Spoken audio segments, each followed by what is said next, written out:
The last supplementary question will be asked by the Honorable Swart. Thank you, House Chair. And again, I ask this on behalf of Honorable Sukers.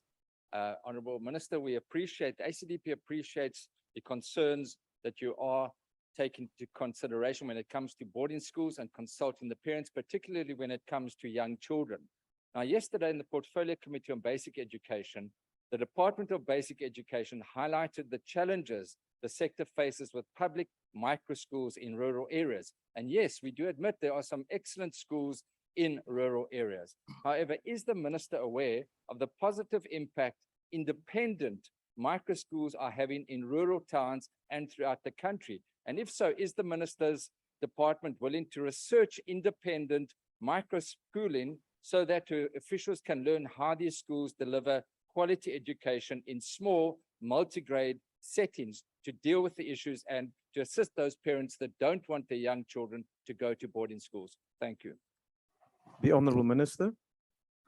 No, thank you very much, Member. As I've just explained, that it's such a very sensitive area, which sometimes as the sector, you tend to have blind spots. As I say, the blind spot in the Western Cape of taking kids to schools and parents turning around to say our kids are going to be recruited into gangsters, which is something perhaps you would not have seen, and therefore you have to go back to the drawing board.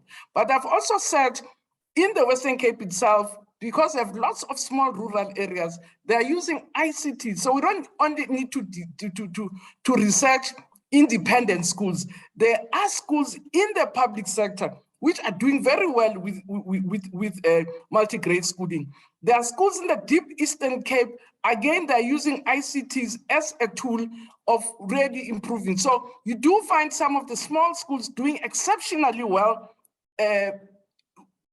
because kids sometimes who are, you teach a phase, which is a different way. So you teach your foundation phase together. So those who are in grade 1, they can hear what is being said in grade 2, and you find that they can merge. Those that are remaining or have gaps of grade, who are in grade 3, gaps from grade 2, they are gaining also being in the same space. So we are investigating that area because unfortunately 25% of our schools are your multi-grade schooling. And that's why we're paying attention is to say, what more do we do in instances where we can't consolidate, we have to run a small school, what more do we do to enhance? But looking at independent schools, again, I don't think it's quite harmful, but I'm saying even in the public sector, there are pockets of excellence in the Western Cape and the Eastern Cape, which we are following quite close and are taking lessons from. Thank you very much, Chair.